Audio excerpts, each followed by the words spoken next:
Zebra Products is the UK's leading distributor of premium equestrian brands catering for horse and rider.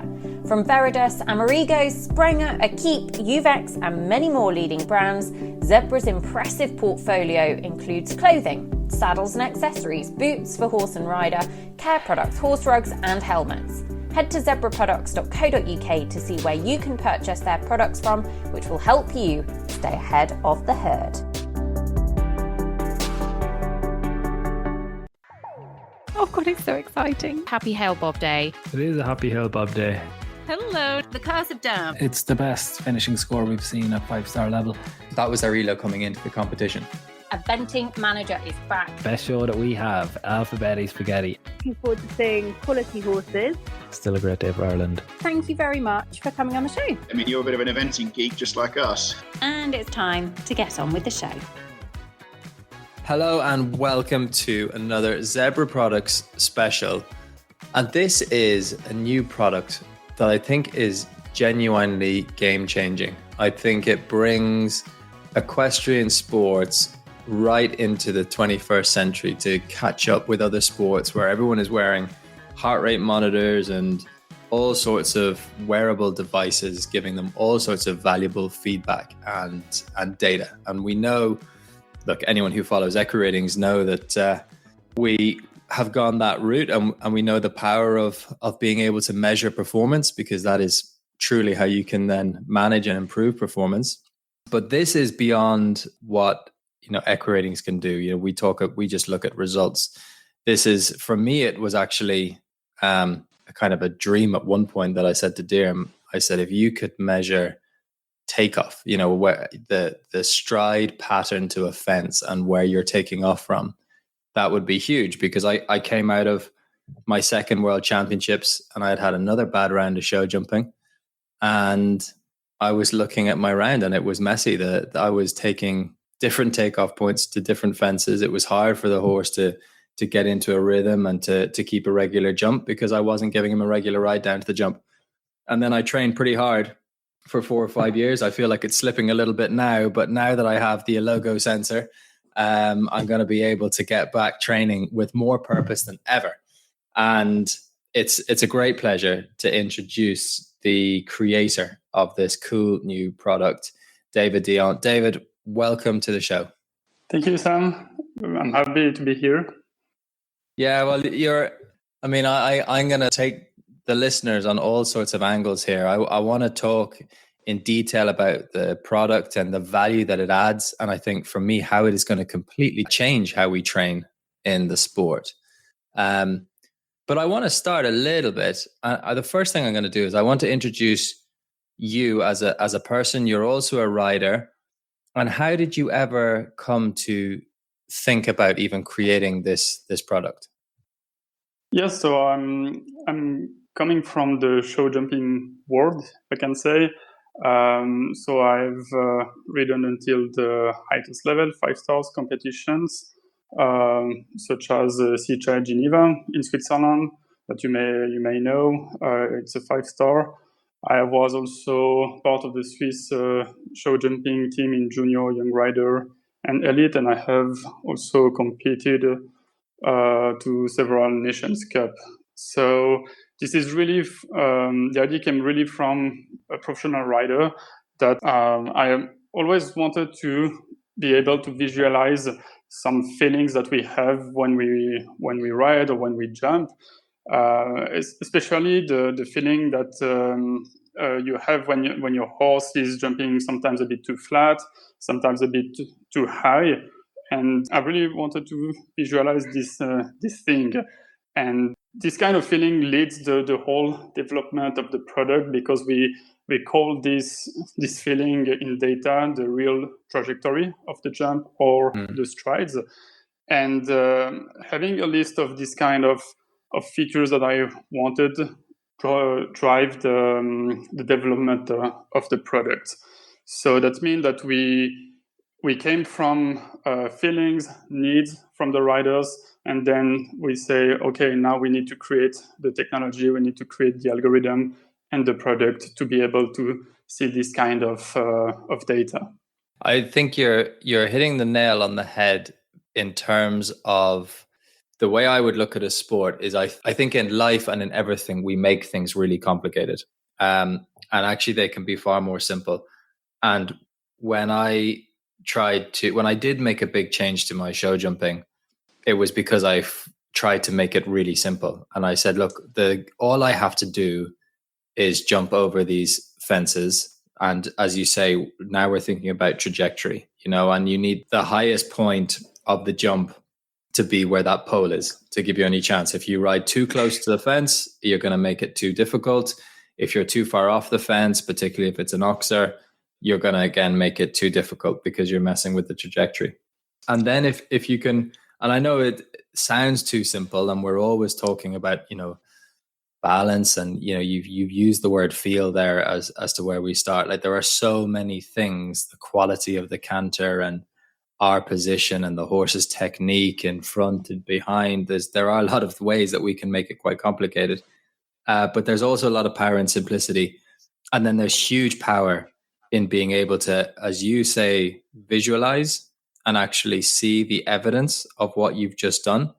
Because I know a lot of times we come out of the ring and maybe the trainer is focusing on one thing and you are feeling another thing. But to be able to actually have the real picture of what happened, was I too deep to that fence? Did the horse suddenly change the jump for some reason? Was it what I did on the way to the fence, or was it what the horse did, even possibly when they were in the air? So that was your motivation behind this.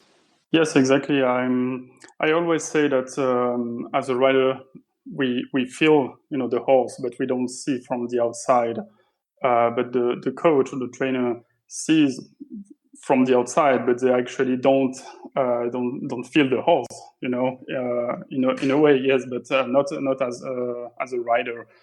And I was facing sometimes this problematic, at the training at home with my several coaches, and I was always saying something is missing in between us. Some objective data that both can start to rely on and start to work and build the training or the feedback after the show. Yeah, I think it's good that where I see the value in this is I'm doing a lot more running, and I realized I was getting quite old, and I, like you now, I have kids and I have a business. We're quite similar actually from that point of view, and so I needed to keep myself fit. So I started running, and I ran with a heart rate monitor on, mainly because I was forced to by our trainer. They wanted to know that we were doing some fitness before Tokyo because it was going to be hot. And what I started to learn when I was measuring my heart rate is that depending on the certain times of day, depending on maybe how much sleep I had, what I'd been eating, how much exercise I'd done the day before, I could run 5 kilometers in 25 minutes. And some days that was my heart rate would stay in and around to the 80% of its max capacity, which is, not too hard. And other days I could be getting up to 85, 90 halfway through the run and really actually struggling to finish the run off. It was a big effort. And yet it was the same distance at the same speed. And so my body is clearly, is different from one day to the next. And I have to be careful, because if I keep pushing it too much, it is going to deteriorate. And then if I don't push it enough, it's not going to improve. And this all makes complete sense to runners. This is how training is done in a lot of fitness sports like running, cycling. This is what they're monitoring. They're monitoring how much effort they put in. Then they're trying to get the recovery period right. And then they want to be able to push them a little bit more, 3-4 days later. This kind of cycle of stress and rest. So what this now looks like, so what this has been looking like in our world is that we jump our horses maybe once or twice a week. We wouldn't do too many big days of jumping in a row. We know it's probably going to be too much for the horse, even though they have to do this sometimes in competition. So it's something we need to think about and look at this recovery and how long a horse can hold their shape for and hold their power for. in consecutive days, or even throughout a round of show jumping? How much does that power change? How does the trajectory change from fence 1 through to fence 12? And we're always feeling this, but we don't get the same feeling every day. Some days we're thinking the horse is jumping well, some days the horse is jumping not so well, but we're not always agreeing as to whether, is it something that we're doing? Is it something with the horse? Is it to do with their energy? Is it maybe physical? Are they starting to move? They're starting to drift right on the fence a little bit more because maybe they're feeling a little bit of a weakness in a hind leg. These are all the types of things that we try to feel, but then it goes away because it's in our heads, and I can't honestly remember what my horse was doing 3 months ago, let alone probably even 3 weeks ago or 3 days ago.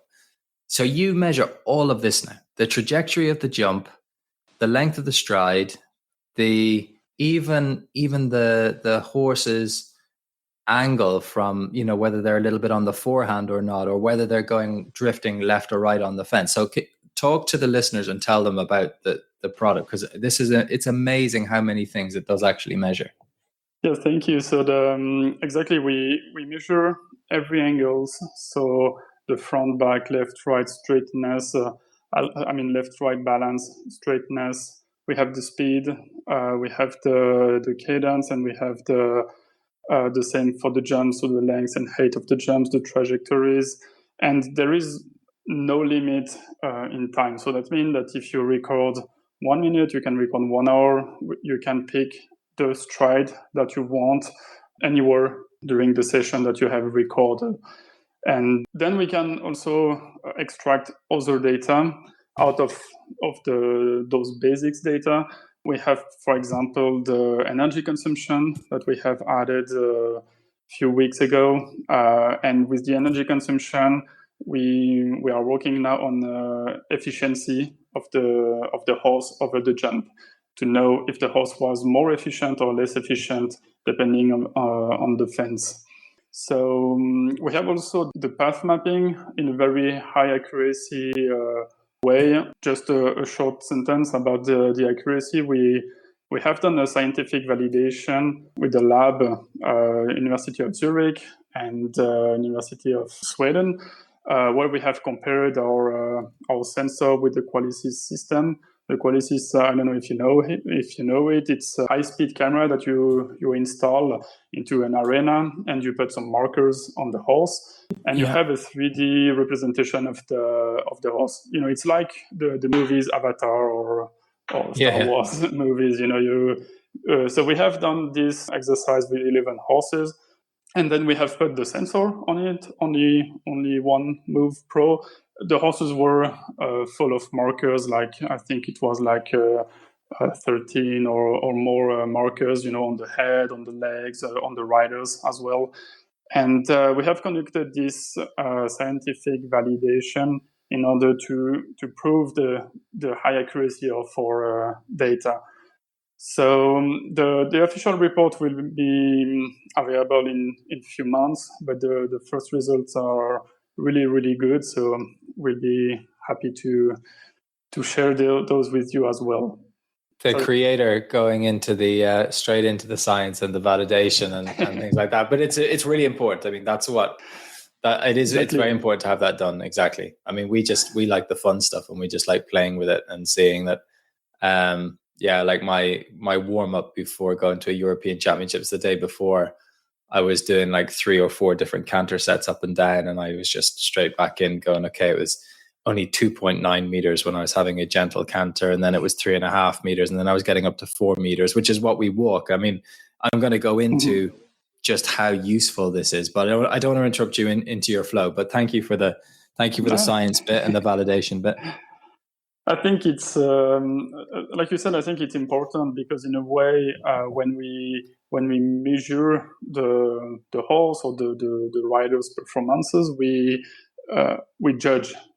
So some riders ask us how accurate it is. Because we were showing, you were more balancing, 3-4 degrees to the right. But the first question was, okay, how accurate it is. So I think it was very important to have this validation in order to say, look, we have tested it, it is accurate, so you can trust the technology.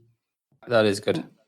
I want to touch on for me, the two biggest value adds that I see, and then you can sort of, add your other thoughts to it as well. But for me, a lot of the problems that I think people have is maybe related distances in the jumping, and then I think managing their horse. How long can I keep my horse going all season? How much can I do with my horse? Am I actually, there's a balance between improving them and helping them to get stronger and better, and am I getting the most out of the horse?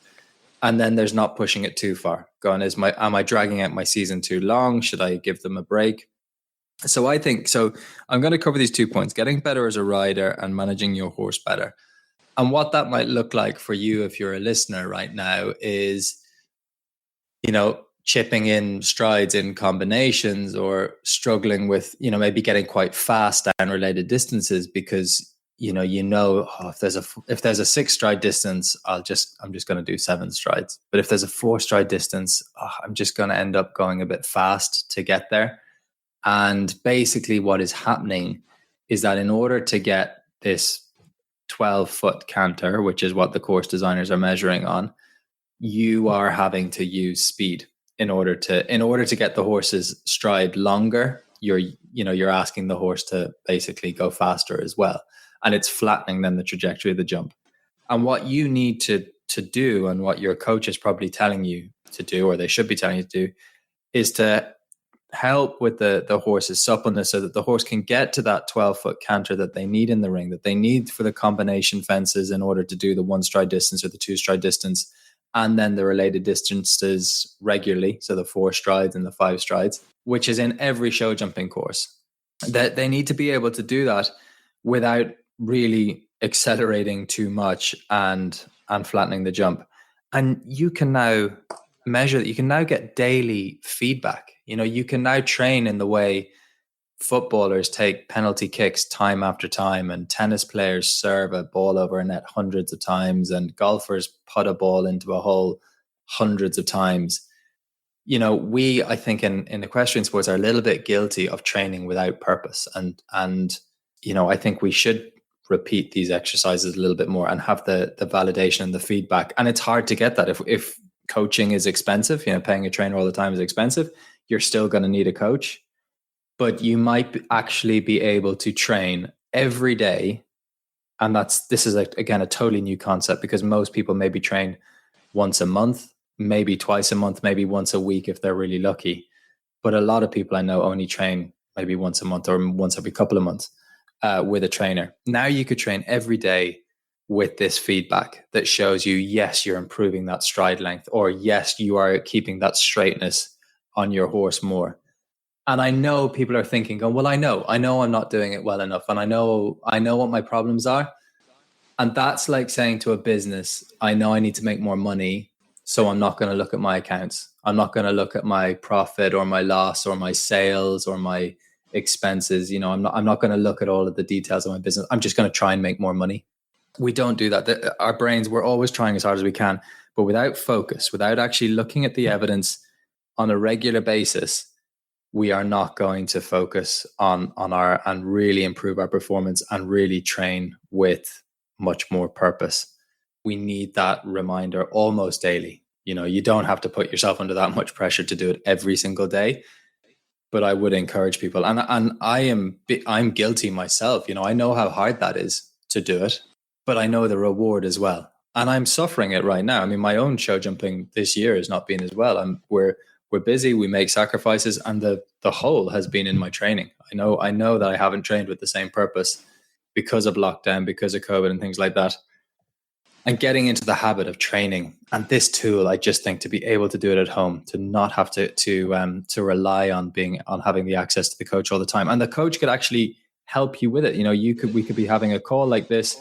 The coach is looking at the computer of your session that you did today. They might not even be in the same country as you. And they're able to review your session.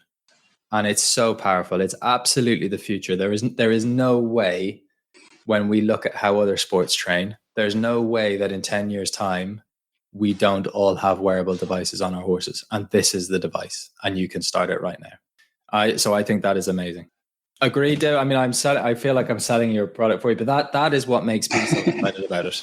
And that's kind of from the rider point of view. And then from the horse point of view and managing the horse, I think it's these changes. And this is where, again, I keep finding myself saying like, well, I'll feel it. I'll feel if the horse is a little bit off and not itself. And I'll just decide then to back off for a day. But again, for all the same reasons, like I've just said regarding the rider and their training, you need to be able to quantify that, because our feel is not bomb-proof. It's good and it should never be ignored. It's always going to be art and science.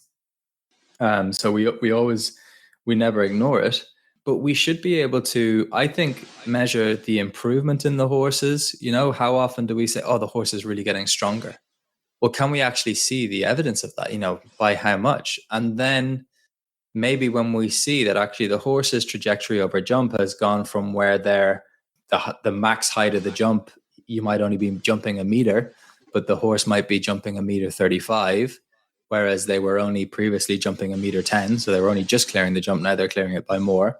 Again, it's pretty obvious to see, but when you see it done repetitively, time after time, jump after jump, that horse has definitely improved, and it can probably help you to plan their stress and their training cycle a little bit more. So when they stop improving and maybe they actually start to disimprove a little bit, that's when you're saying, okay, there's now no longer any more improvement in this. The muscles are starting to get tired. We've been in work for 6 or 7 months straight of training, maybe a few small little breaks and things like that.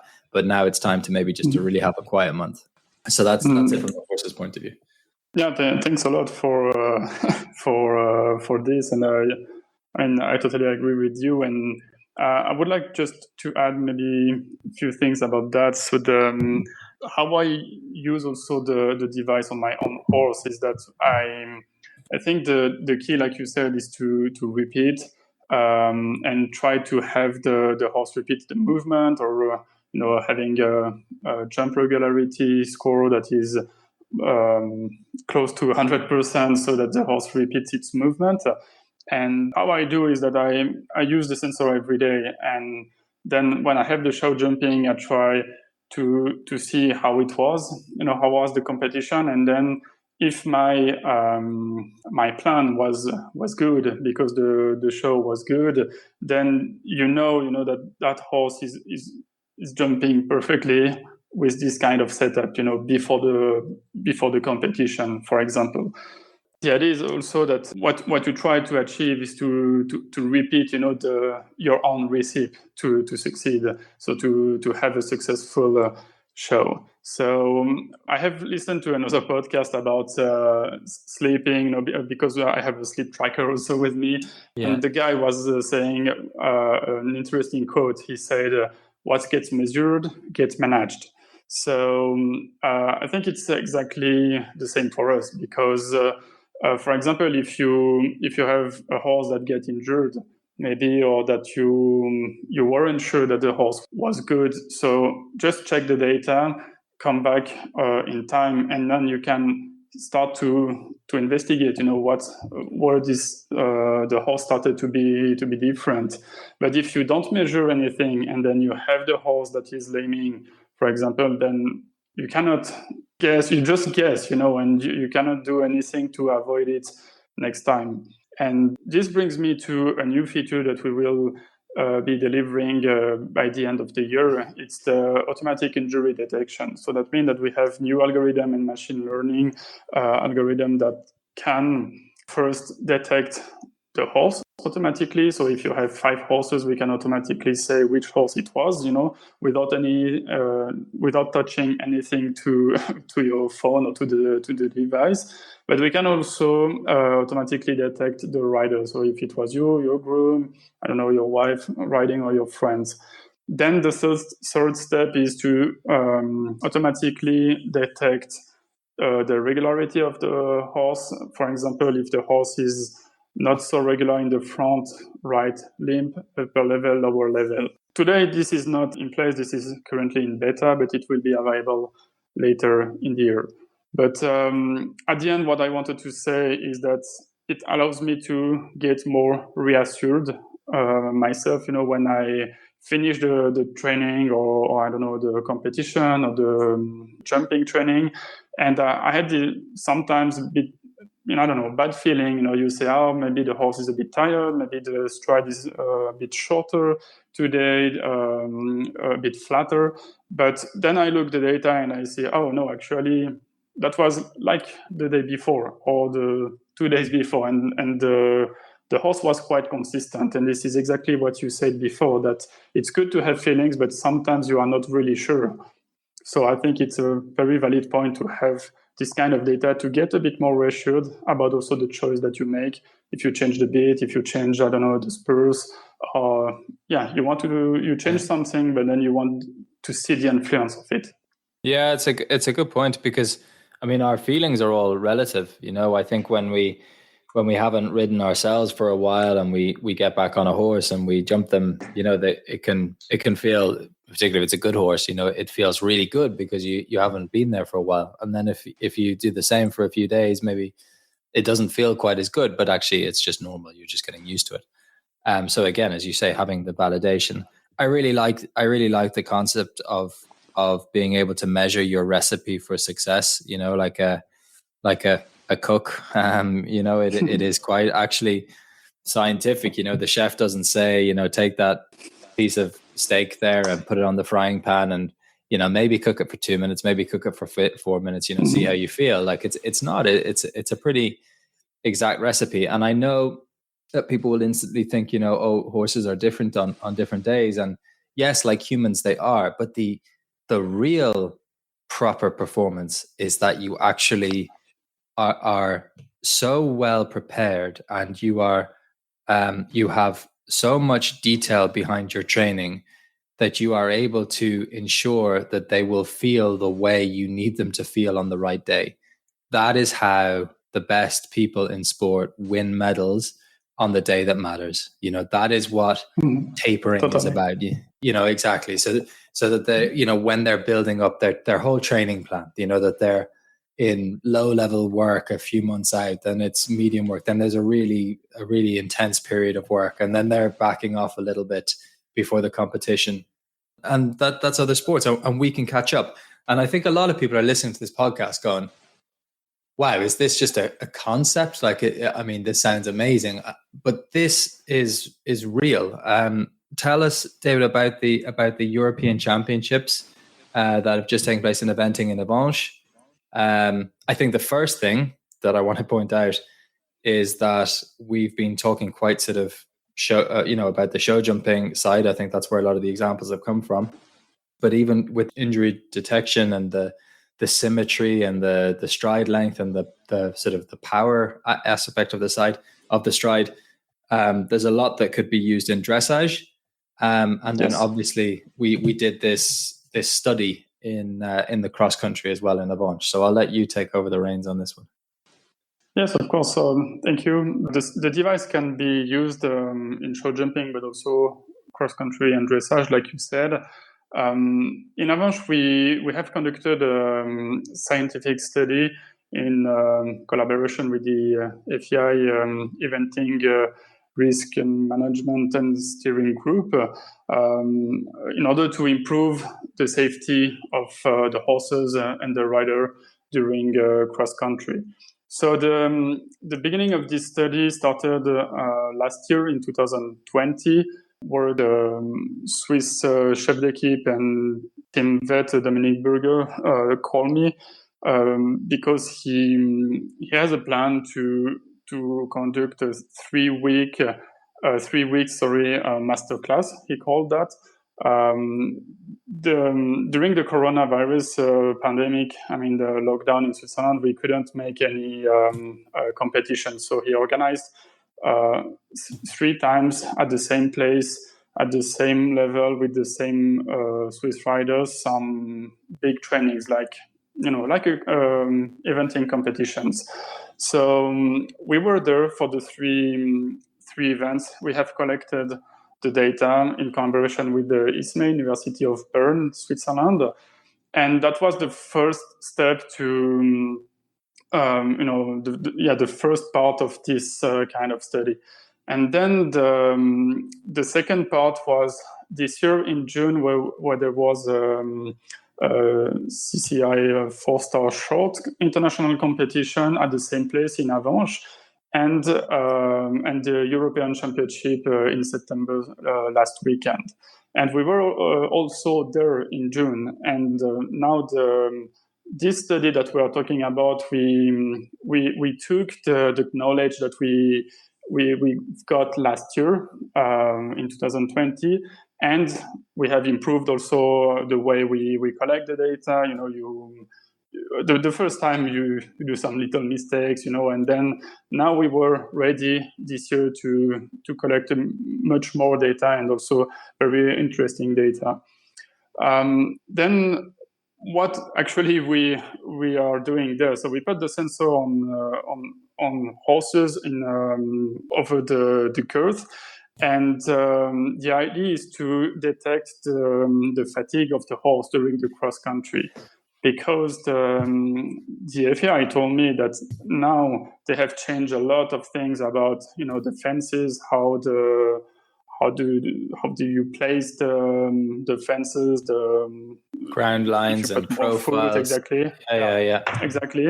And but there are still some injuries or some falls, but they want to know now more and get more information about why horses sometimes falls or sometimes getting injured, and putting this system on horses in competition allows them and also us for the study to gather very interesting data about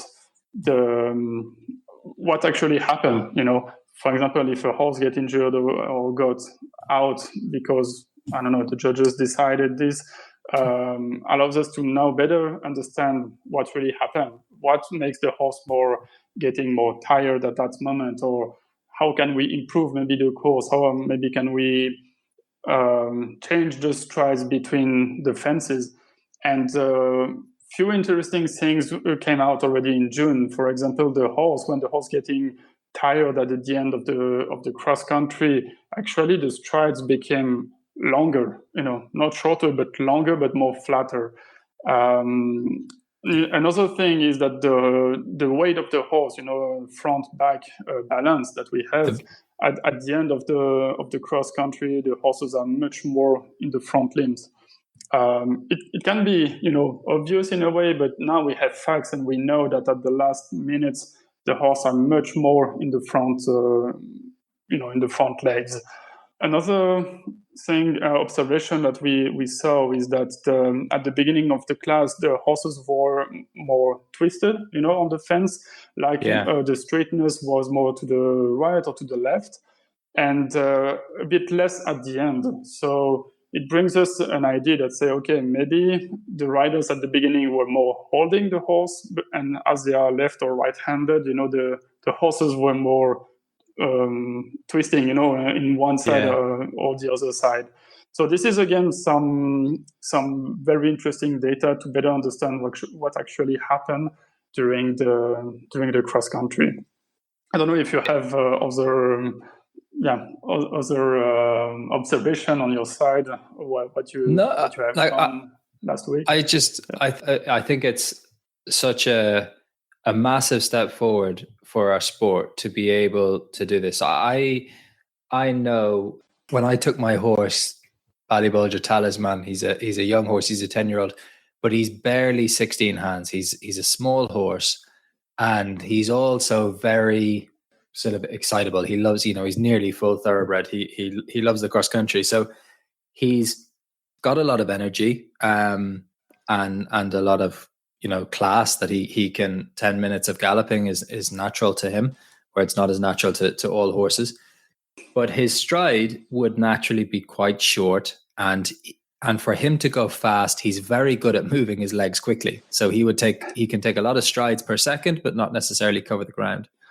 And I'm sitting on this horse who I think should be one of the fastest horses I've ever ridden, but I wasn't actually doing very fast times Even I remember my first long format 4-star at the beginning of this year in Ballindennis. I was 1 or maybe 2 seconds over the time, over 10-minute course. And I was really disappointed because I was having to work a little bit on the course. I was thinking this horse should be easily able to do the time, because a good few horses went inside the time. And the problem was the stride length. I needed him to relax, actually. He was nearly too excited, which means he was sort of, almost too jumpy in his stride and not actually relaxing and letting his head down a little bit, letting me get the reins out. And when I now, thanks to the Alogo sensor, I can look at my round in Avanche, I can see that before the second and third fence, 5 strides out, 4 strides out, 3 strides out, this horse's stride length was over 5 meters. And that is huge for that horse. But it's taken me a long time to get there, to be able to, for him to be relaxed enough, and for me to be aware of it as well. Because I think a lot of people think that when they want to be faster, they just need more speed. You don't actually, and by speed, I mean probably, strides per second, that the horse just needs to move its legs faster. And actually the horse needs to relax. And then I can see towards the end of the course, which is really good, that the trajectory of the jump, when I compare fence 1 against fence 32, which I think is the last fence, the height of the jump on the last fence is actually higher. Like he's actually giving it a nice bit. Now I'm probably making a tactical decision at the beginning of the course. I'm staying open. I'm saying I really want to be soft with my hands and move up to this fence. And at the end of the course, I'm probably thinking a little bit more. I want to balance the horse. But, that's how I have got there. And I've got there from having the information on this horse, seeing that a lot of the times on the cross country, the stride was only just getting over 4 meters, which sounds fine if you're in show jumping strides. That's a fraction long, like 3.9 meters is probably about right for a related distance. But in cross country, you need to be able to get up to over 5 meters of a stride length. And again, when we're walking cross country courses, we often walk it like it's a show jumping distance. And for some fences, that is correct. For some fences, like fence 4 at the European Championships was an upright rail to a ditch, a little bit downhill. And of course, you don't want to come in with too much speed. There's a frangible device on it, and it's not the right place to be fast. But there's other places on the course where you could be much more open, and you might be able to, if it walks 5 show jumping strides, you might be able to do 4 strides in a cross country canter. If the profile of the fence is good and you're able to give them the right ride down to the fence, you should be able to do that. And now we can actually start to have the evidence to back up these strategic decisions, and we can train ourselves. So now I can train riders at home to say, I need you to be able to canter down. I need you to be able to find a 4.5 meter canter first and foremost, without being out of control. And then maybe even a 5 meter canter, and then to be able to actually see a stride out of that, to practice riding down to an obstacle like that. Because if you want to make the times at the top level of the sport, you need to be able to do that. I think it's so cool. And the training side, looking at managing our horses side, and then also from this in terms of where the sport could go in terms, as you say, like from a regulation point of view and things like that. It's interesting to kind of have this, just more information to back us up. And then maybe it's not always what we think it is as well. I always say that sort of 90% of the time the data is backing up what we feel, but at least it's objective, and at least it is backing it up, and you don't question yourself. But 10% of the time you're learning new things, and those are the times it's really valuable, when you're a little bit challenged, that you thought what you were doing was right, and then you're actually seeing some hard evidence that says, actually, it's not quite what you think. And that can be so valuable, because those are the things that we would never have been able to achieve, and the gains that we wouldn't have been able to make without a device like this. So let's let people know where they can get this. So firstly, check out, so Alogo is very easy to spell, ALOGO, and your website, David, is just alogo.io? Exactly. No? It's alogo.io. Yes. Yeah. Perfect. So there's your website. And then for people listening, I mean, people are going to be listening all over the world for this. Firstly, you can get in contact with me on Sam at Equine Ratings. You can get in contact with David as well. But if you want to know more about it from either of us, that's cool. If you're based in Ireland and you want to have a lesson and have the sensor on, get in touch with me. I'm Sam at Equine Ratings, as you all know. But Zebra Products as well are going to be teaming up with Amerigo, because actually what we haven't talked about is just how easy it is to attach this device. There are two ways, and again, I'll let you take over because I just keep talking.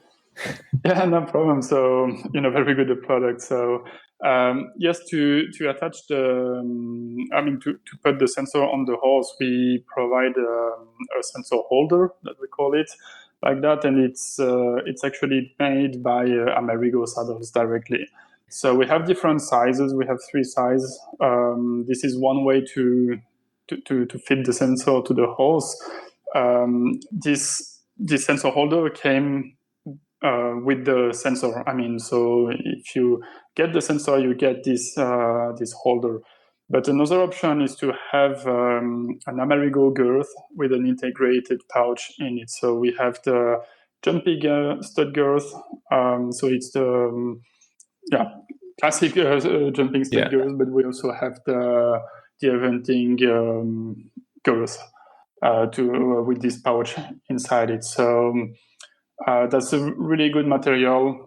Maybe some riders ask us, if the horse hits the sensor, does it resist? And of course, the answer is yes, because we built the case of the sensor to be resistant to the shock, to the dust, to the water.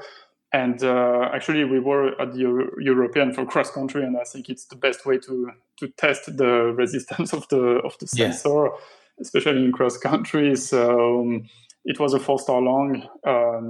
Every sensor were safe at the end, and they are still working now. So it's really that's a good test. Another test passed. Yeah, no, I've used mine in all sorts of cross country schooling and everyone in rainy days in Ireland and all that. But it's attached to the girth. It's not very big. It's very easy. It's very easy to put on and off. And it syncs with, you can sync it with an app on your phone. You can just press the button a couple of times and it just starts recording, and you can sync it then at nighttime and analyze to your heart's content and on your laptop. So that's the fun bit as well. And that's the other bit that's of value. Again, it's something that we don't do enough, I think, in equestrian sports, because we're so used to, certainly the professional riders, riding through 6 or 7 horses in a day. I think when you're doing, particularly because we know we don't want to jump our horses every day, the days when we are jumping them, we should be analyzing. It's every other sport would be looking back at what they were doing, either using video analysis or looking back at the data. Even if you don't have time, like every day is to look at in really detailed data, you just record them, have an overview, of what you have done, and then continue to record. And afterwards, you can, like we discussed previously, you can, I don't know, maybe in 3 days say, what I have done Monday, and I just want to keep tracking, about all those data. You said it's really simple, so you have only one button, indeed, and so you can also use the sensor, so the device, without the smartphone. So if you have multiple horses, just turn on the sensor, record the first horse, then stop with the button, then put it on the second horse, record, etc., until the last horse. So I think this is something very convenient also. Especially when I'm in competition, I don't have my smartphone with me, but I leave it in the car, and you can still record the data in a very simple way. Then for the people that want to see an example of data, so they can download our apps or register to our web app. So the web app is app.alogo.io. They can register, and then once they are registered, there is a demo session in it. So you can already play with some data and see some examples, about a show jumping course and see how it looks like. Yeah, it's cool. And I think, as you say, I can see racehorse trainers and dressage people, I mean, kind of at opposite ends of the spectrum, but I can see, I can just look at my warm up where I'm trotting. I can move the slider. So just to look at the first 2 minutes of trot and to just look at the average stride length, the trot, how many strides per minute I'm taking. Because then, as you say, I don't need to do this every day necessarily, but on the day that I go, geez, I just don't know if he's feeling great, if something's if something's going on there, and you can say, well, look, if everything's the same, as you say, you don't necessarily discard your feelings, but it backs it up. Maybe you go, oh God, there's a big change. I need to be careful. Or actually, no, there wasn't as much as a change, so I will, I can keep going and see if it gets better or worse, or if my feeling changes on it. But you have this information to back up what you're doing. It's cool. Yeah, and I also like personally to see the difference when I'm riding my horse and when my wife is riding my horse. So you can see a difference in the stride length and height also, and the power of the stride, but also the equilibrium of the horse. And I think it's interesting to see the influence of the rider to the same horse, for example, and then you can talk, what did you do to have the horse, moving that way, and so on. You can do this kind of comparison with such data. Well, that's going to be interesting because before, I've had a couple of championships where I've managed to injure myself before the championship, and the horse has always gone a lot better because my wife has been riding him beforehand. So we know. I already know in this household that it's better, but now maybe I could figure out how and why. So that's really cool. David, thank you for that. I think it's a cool one for the listeners, and we've sort of done a few shows about a lot of products that have been around for a long time and how they started and things like this. But I think we're talking about the Alogo sensor as it's at an exciting time because it has been tested, as you say, sort of scientifically, and even in use cases like now the European Championships, that to have, riders riding at that level around a cross country course. This product is ready to go. It's going to cost you somewhere around the equivalent of about 20 lessons. And you could basically make that back in a month because, if you ride your horse with this, every day, the amount of information that you are going to get, you are going to more than pay this off. It's going to be one of the best investments that you're going to be able to make. And it's going to bring your quality. It'll allow you to train to a level that just, the sport, it's the future, the next level of what we can do. I'm really excited to see, what it means for when professional riders start using it. Is it one of these devices that could spark a sort of new level in performance as well? Like we've seen this in other sports when you look at tennis players now these days and how they play versus 20 years ago. Standards increase with as new technology and new training tools become available, the standard goes up. I think this is one of those tools. So congratulations for thinking it up, designing it, making it happen, bringing it to the world. And thanks a lot, Sam. No problem, Dave. Thank you very much for the invitation and for the kind words. And I would be happy to answer any questions that your audience may have. So you can directly contact me on social networks or by email or through you. That's not a problem for me. Thanks a lot exactly. Again. No problem, David. I mean, it's a good point, listeners. You can get in touch with us on our usual kind of podcast channels as well, on social media and things like that. If we get inundated with questions and they're all really good, maybe we'll have to get you back on the show and do a follow up. It could be one of those things where I think people's minds are sort of switched on and going, wow, could it do this? Could it do that?